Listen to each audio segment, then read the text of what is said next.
Você olha pela janela e vê a chuva que não para há 3 dias, ou talvez perceba que a luz acabou e o sinal do celular sumiu, e seu primeiro instinto é achar que tudo volta ao normal em algumas horas.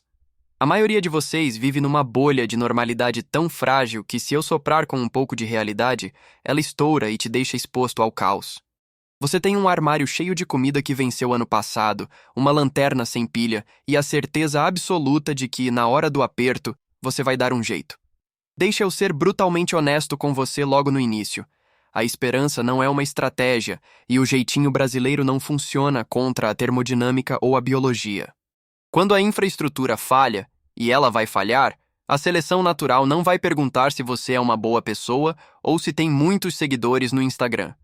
Ela vai perguntar se você consegue manter sua temperatura corporal, se tem acesso à água potável e se consegue gerenciar calorias enquanto o mundo ao seu redor queima. Hoje eu vou dissecar os 5 perfis de brasileiros que já estão mortos.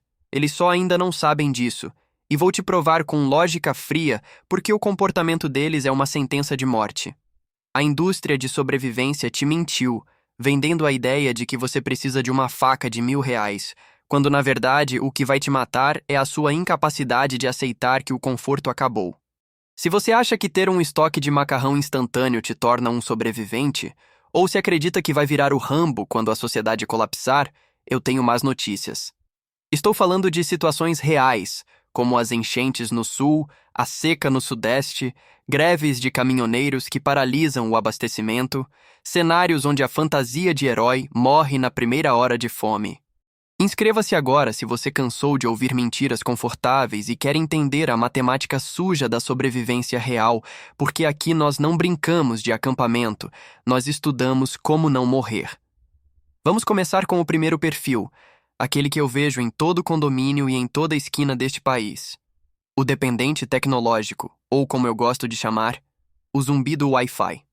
Esse é o tipo de pessoa que terceirizou todas as funções básicas de vida para um aplicativo e não percebeu que se tornou incapaz de existir no mundo físico. Você não sabe cozinhar sem pedir delivery, não sabe chegar a lugar nenhum sem o GPS e, o mais grave, não sabe se entreter ou manter a calma sem o fluxo constante de dopamina das redes sociais. A biologia do seu cérebro mudou. Você é viciado em estímulos rápidos e, quando a rede cai, a abstinência bate mais forte que a fome física nas primeiras 48 horas.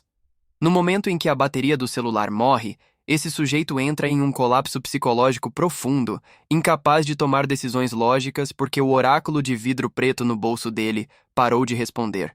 A realidade é que, em um cenário de crise no Brasil, a informação é o recurso mais valioso. E se você depende de 4G para saber se a água está subindo ou descendo, você está cego. A solução real para isso não é comprar um power bank gigante. É desmamar o seu cérebro da conveniência e aprender habilidades analógicas que funcionam quando o satélite não responde. Tenha mapas físicos da sua cidade e do seu estado. Aprenda a ler topografia para saber para onde a água corre e onde o terreno é defensável. Acostume-se a passar fins de semana sem telas, forçando seu cérebro a lidar com o tédio, porque o tédio em um abrigo pode ser tão perigoso quanto um ferimento se te levar a tomar decisões estúpidas por impaciência. O segundo tipo é o oposto do primeiro, mas morre tão rápido quanto. O Rambo de condomínio, o indivíduo que confundiu compras online com preparação. Esse sujeito tem um colete tático, uma mochila de 30 quilos cheia de equipamentos que ele viu em canais americanos, mas ele não consegue subir 2 lances de escada sem ficar ofegante. Deixa eu te contar um segredo sobre a física.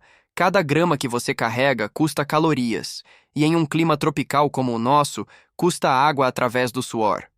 O Rambo de condomínio vai morrer de insolação ou de ataque cardíaco tentando carregar 30 quilos de tralha inútil sob o sol de 40 graus do meio-dia brasileiro.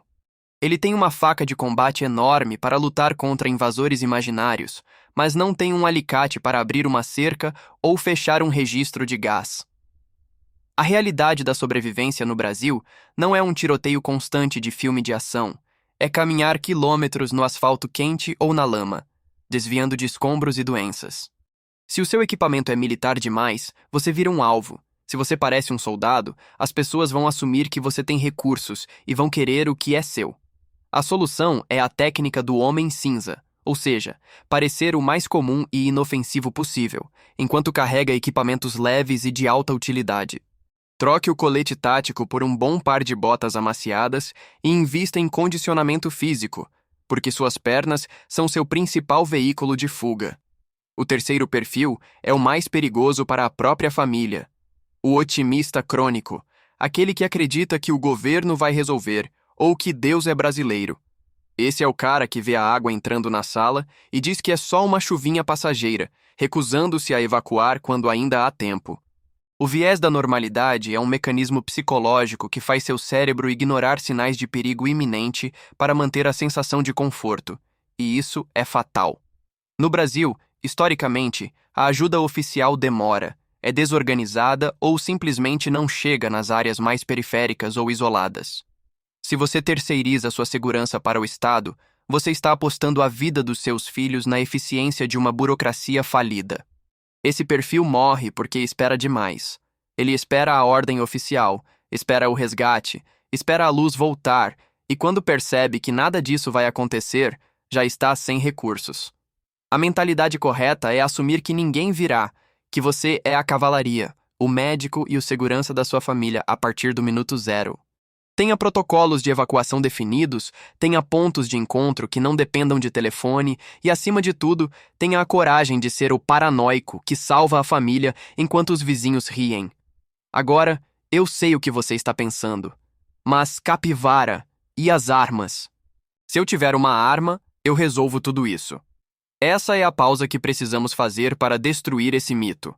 Armas são ferramentas de último recurso, não varinhas mágicas que criam água ou antibióticos.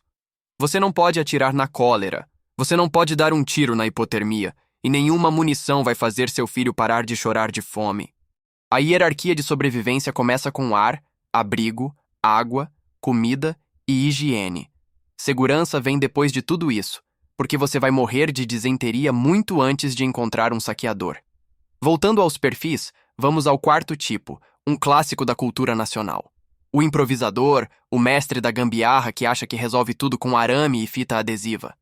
A criatividade brasileira é lendária, mas existe uma diferença física entre consertar um ventilador com um clipe de papel e purificar água contaminada com leptospirose.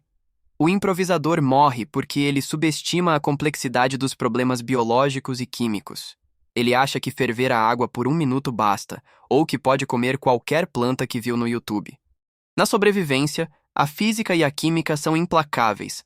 Se o seu filtro improvisado não tiver a micragem correta, as bactérias vão passar e você vai desidratar até a morte por diarreia.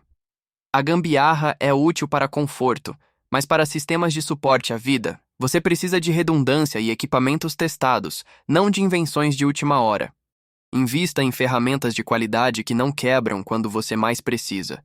Ter 3 facas ruins não é o mesmo que ter uma faca excelente. E, finalmente, o quinto tipo, o mais trágico de todos. O lobo solitário, aquele que acredita que não precisa de ninguém e que as outras pessoas são apenas obstáculos. No Brasil, tentar sobreviver sozinho é suicídio. Nossa densidade populacional e a dinâmica social significam que grupos organizados sempre vão dominar indivíduos isolados. Você precisa dormir, precisa vigiar o perímetro, precisa buscar água, precisa cuidar de ferimentos. É fisicamente impossível fazer tudo isso sozinho 24 horas por dia sem colapsar de exaustão. O lobo solitário vira alvo fácil para gangues ou simplesmente enlouquece pelo isolamento social, perdendo a vontade de lutar. A verdadeira sobrevivência é comunitária. É saber quem no seu bairro é médico, quem sabe consertar coisas, quem tem poço artesiano. Construir alianças antes da crise é mais importante do que estocar munição, porque uma vizinhança organizada é a melhor fortaleza que existe. A maioria das pessoas vê esses vídeos como entretenimento, dá uma risada, volta para o Instagram e continua vivendo a ilusão até o dia em que a água bate na porta. Você tem uma escolha agora, neste exato segundo. Continuar sendo um desses 5 perfis que servem apenas como estatística de óbito, ou começar a levar a sua vida a sério. Não estou pedindo para você virar um doido que mora no mato. Estou pedindo para você ser um adulto responsável que entende que a sociedade é frágil. Sua tarefa de hoje é simples. e não custa um centavo. Vá até sua despensa e conte quantas calorias reais você tem estocadas que não precisam de cozimento. Não me diga algum dia. Faça isso assim que este vídeo acabar e coloque nos comentários o número de dias que você sobreviveria com o que tem hoje.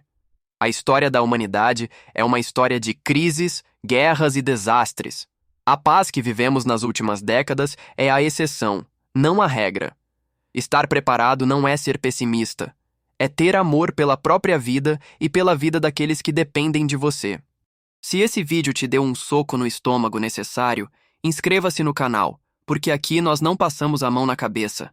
Nós treinamos para o pior dia das nossas vidas. Não seja o otimista, não seja o Rambo, não seja o zumbi. Seja o 1% que entende que a sobrevivência é fria, suja e calculada. Vamos ficar táticos e realistas porque o mundo não vai esperar você ficar pronto. Aula encerrada.